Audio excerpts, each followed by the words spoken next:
Thank you once again for your presence here. And I think I'll just open up the floor for any questions. Yes.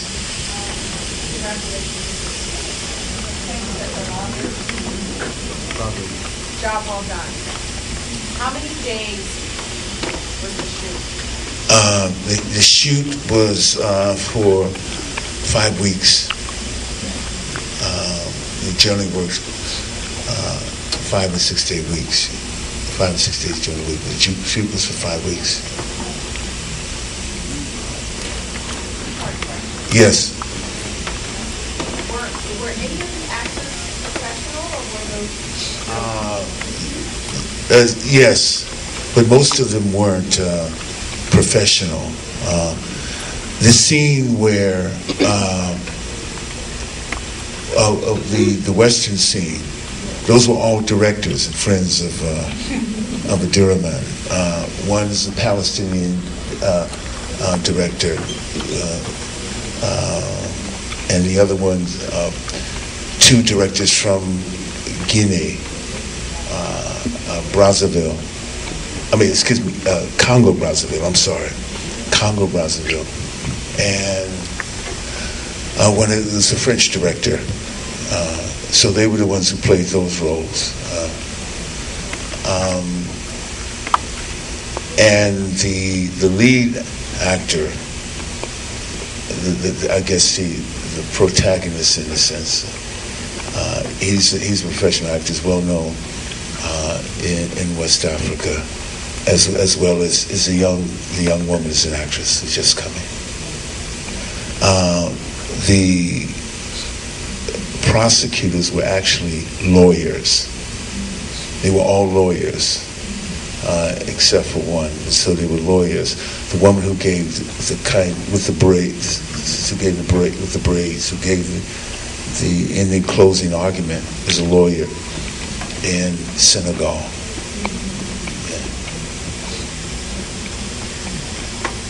Yes, sir.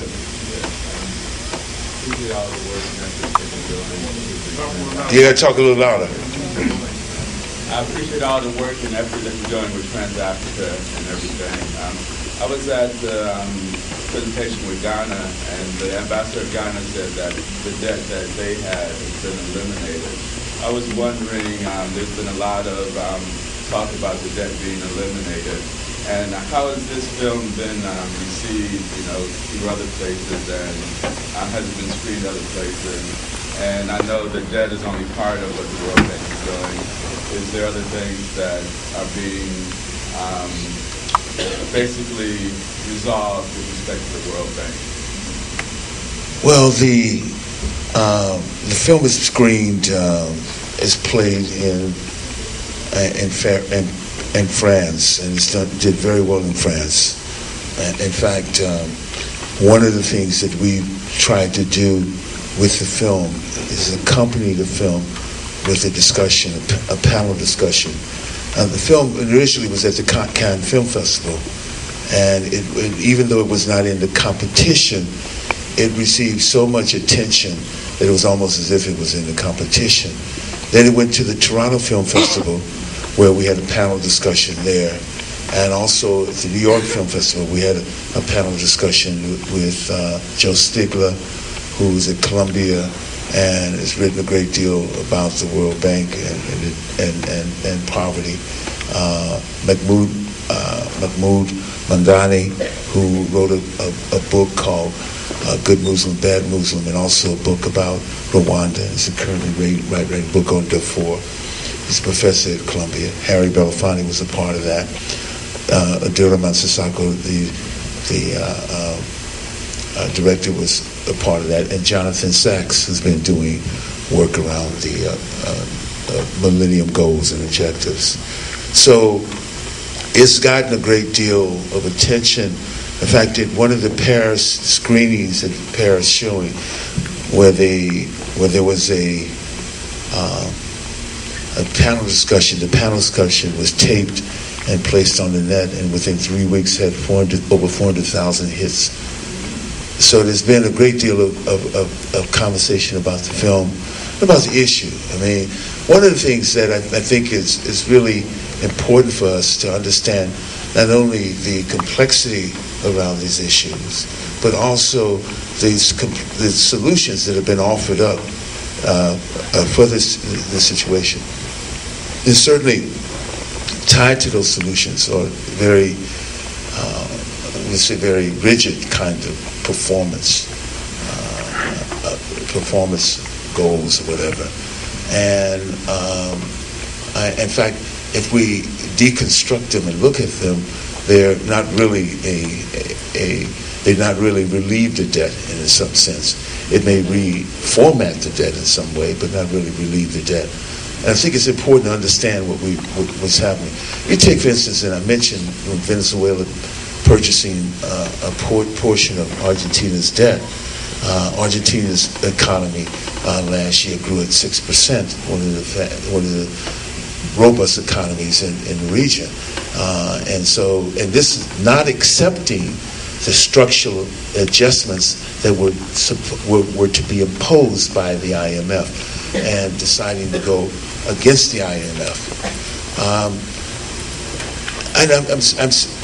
I said all that to say something else is happening, and we have to be aware. When I talk about us viewing African films and embracing African film, we have to be aware of what's happening in Africa right now. Beyond the conflict that we know that's still in Somalia and Darfur, the conflicts in the Congo, and there's been enormous massacres in the Congo that we rarely hear about. There's still the conflict in Congo, Brazzaville. There's still conflicts in places that we don't hear about. There's conflict in Uganda that we don't hear about as well. So I think it's important for us to understand that something is happening around the Horn of Africa. I was 3 years ago, I was in Guinea-Conakry with a friend of mine, Mancha Giawara, and we were doing a film on Conakry. And there was a meeting there among the strategic meeting around security that the U.S. Embassy had called together, and all those countries in the region were called to that particular meeting. So the question about what do we mean by security is something that we have to look at very closely. While I was at the World Social Forum just a week and a half ago in Kenya, the U.S. had once again bombed Somalia, and it bombed along the Kenya border as well, which most people don't know about and don't hear about that. So we have to be very clear about what is happening in the Horn of Africa. And a lot of attention, in fact, just recently, on an article, the State Department has initiated new plans for Africa, and those plans deal with issues around HIV/AIDS, just deal with issues around development, et cetera, And the State Department, if you read under the line, the State Department, along with the agencies that had been heretofore had played a very negative role, not only in Africa but around the world, now are handling what is happening in Africa. Africa is rich in resources, as the film noted. It's rich in resources, and I think that we have to be very clear about what is happening and be a part of the dialogue.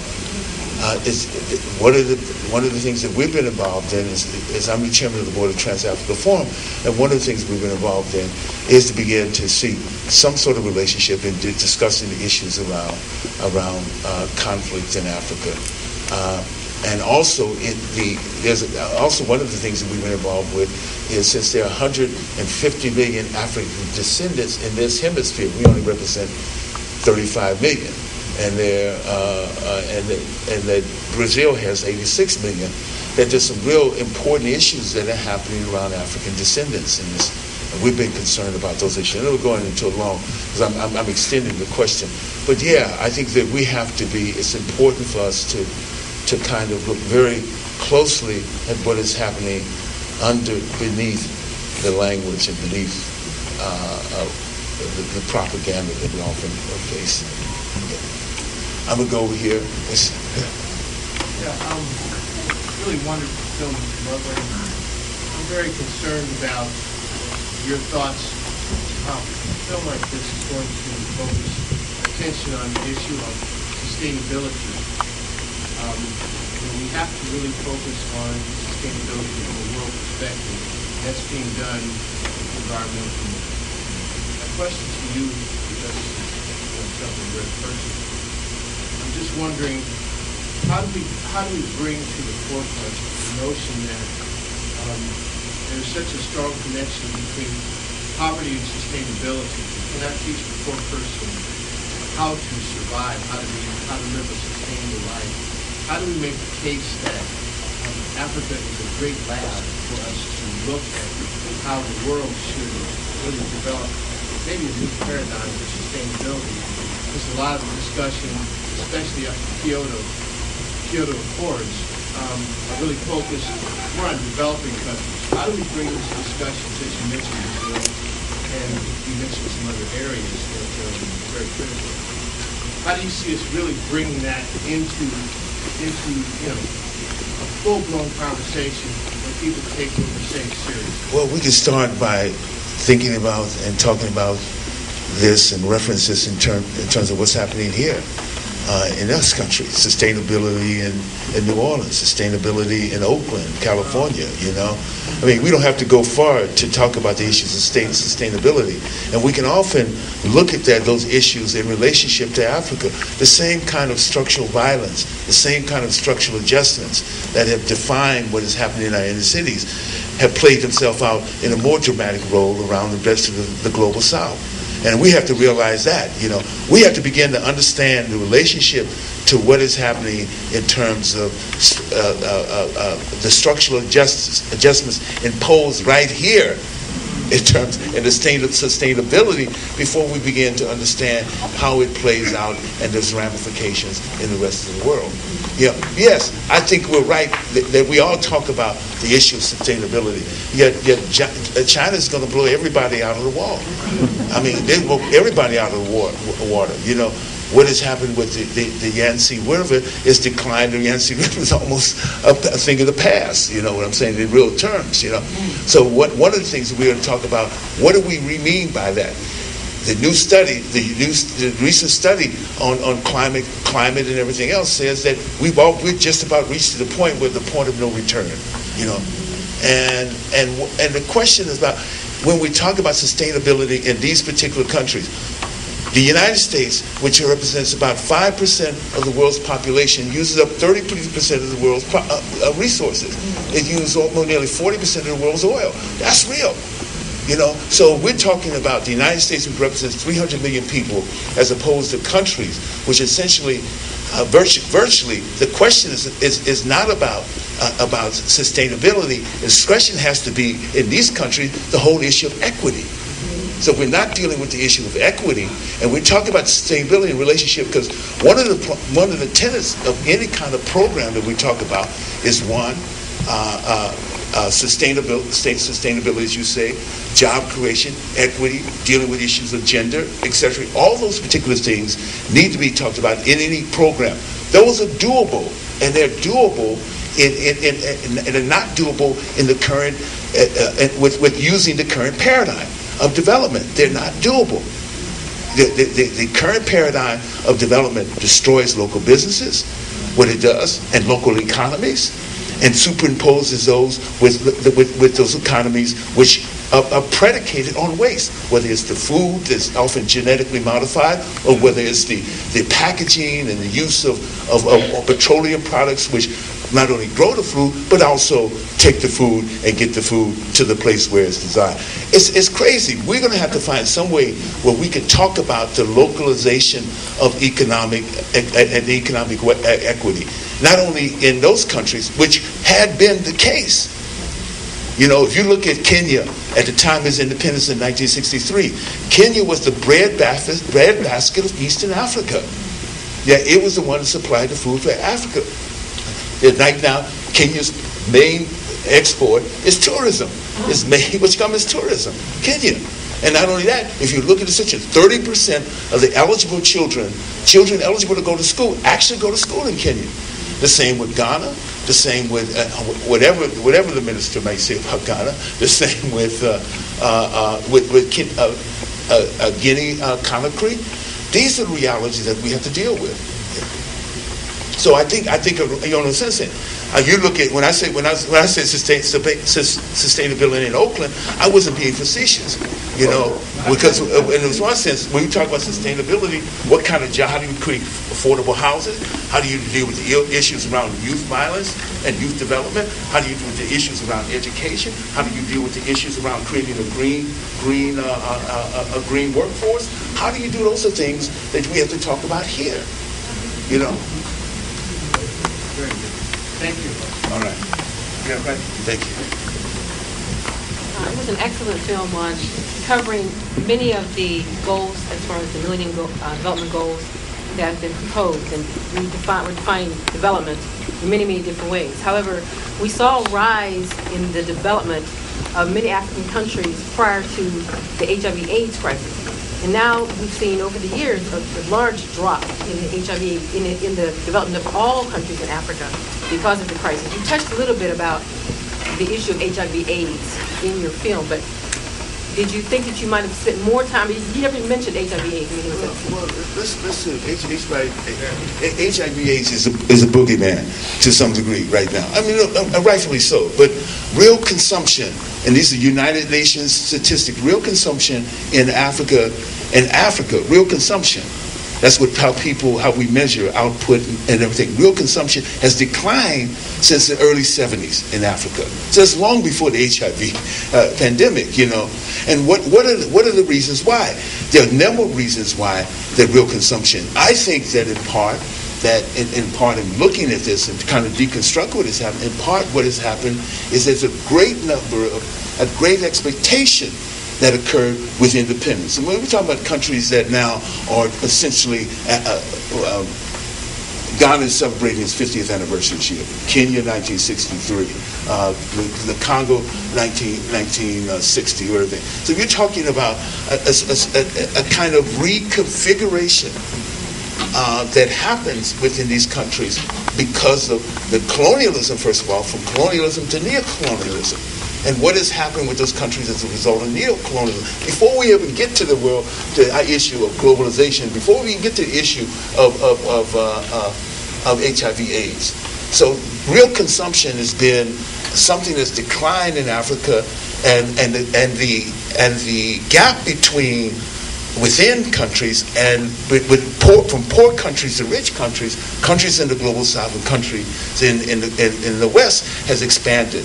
The crisis in terms of that has increased. You take Brazil, for instance. Brazil, since World War II, since the end of World War II, has received has had available to it more resources, more technology than any country in the world. More technology. Yet the gap between poor, the poverty rate and the gap between poor and rich and wealthy in Brazil is the largest gap in the world outside of Sierra Leone and Liberia, which had been in conflict in the years. So there's some real issues that we look at. It's made, yes, this paradigm has made a few people rich, but at the expense in terms of real development of many people. We're going to have to just take one more question, and then we're going to do this. Okay, I'm sorry. One more question, and then we're going to have the question and answers. We're going to move from here over to the bistro. Now, before we do that, we have a logistical problem. The organization, African Global Network, is hosting the reception there. And you'll be able to go over and listen to the discussions with Danny. But also, they only provided food and drink for a few people. So therefore, if you do go over and get something to drink to finish here with Danny, the issues we're dealing with, which is so important, please make a donation to them. I mean, don't just go and do what we used to do, eat up and drink up and then leave. Okay. All right. Okay, two more questions, then we're going to go out. And would everybody kind of exit, just go quietly out, and then don't hold Danny up here because he's going to go back over there and talk for a few more minutes at the discussion. Okay. Right here. First of all, I want to have a great appreciation for all your work on film and profound respect for your acting. The question is, what are your thoughts on the chances that the scenario depicted on screen could be manifest in reality? Is there any chance that World Bank, IMF will be brought up on some charges? Where that could be discussed? I tell you, there's a petition going around in London, and in fact, the film opens Tuesday in London. There's a petition going around in England which is demanding that the British Parliament not hold back its contribution to the IMF. So I mean, it's the IMF. I mean, it's under fire. I mean, of course it is. Everybody knows it. You hear it in the newspaper, and you hear what countries saying that we're not going to abide by these IMF regulations, these World Bank regulations. And so you see that happening, and so there's resistance to this. And then how is it going to? There's going to have to be some other kind of rethinking of this process. The issue is always at whose expense and who's a part of the dialogue. Are we going to be a part of that? Poor people going to be a part of the dialogue? That's always the issue in terms of this. The IMF its intentions were not to facilitate our development; it's to facilitate to move capital, and I mean, so there's a lot of work to be done. There's a lot of resistance is happening, and I'm telling you, what's happening what makes what's happening in Latin America really interesting is not only because of this integration, that they're finding really practical ways and humane ways of dealing with each other bilaterally. Yeah. They're finding ways in which they collaborate with each other in some sort of way. It's the first time that this has happened in the 500 years since the conquistadors came about. So those are the kind of things that we need to look at, how people around the world are dealing with this. And it'd be interesting because, as I said, there are 150 Afro-descendants in this hemisphere, of which a large number of them, 16 million in Colombia, or just about 1 million in Ecuador, in Uruguay, somewhere a little bit over 1 million in Ecuador, I don't know, maybe 6 to 10 million in Venezuela and Brazil, more than half the population. It'd be interesting how they begin to digest this whole process as their particular economies are moving in some sort of direction, and their political systems have been moving in some sort of direction. Yes, sir. And then we'll take one more. Thank you very much. I really appreciate it. I love the movie. I teach high school economics, and my kids are poor, and I want to bring this discussion into my classroom, but they're dealing with the same thing that's on the screen. I don't have dictionaries in my classroom. I don't have a class set of books. I have to deal with this every day. And my kids also get shot at with the whole thing. And it's like, I would love to bring this film into my classroom, but how can I meld the two that, they have their cares, but to have, they're our future. Well, I think one of the things you can do as a teacher in your classroom is to create the space for them to understand the relationship to what's happening to them, to what's happening in the rest of the countries, and to other people, whether it's in Oakland, as I mentioned, or whether it's in New Orleans, or whether it's in other inner cities. Let's begin by understanding that process, because if they're clear about that process, they'll begin to draw the correlations between this. They'll begin to draw the correlations between the schools that or the educational system that's been disbanded. They'll begin to draw the kind of correlations, the lack of health care and everything else in the community. If we focus on that, Paul Farmer has a book out, The Pathologies of Power. And what he talks about in that book is very interesting when he talks about and deals with the issues around looking at those indices which really determine the well-being of a society or the well-being of a country or a community. And we have to understand healthcare is one, education is one. The whole things that have been somewhat eviscerated, or been dismissed or been totally underfunded in our communities. All the great educators, whether it's Jonathan Koso or any of those things, talk about you have to put resources into this. Here we are talking about how well the stock market is doing and measuring success of measuring the value of those commodities against the health of people and the well-being of people and communities. Thank you. My question, well, first I'd like to say this to you, is that, number one, I'm Dr. McLeod, and I'm one of the African American ambassadors to the continent of Africa and the Middle East.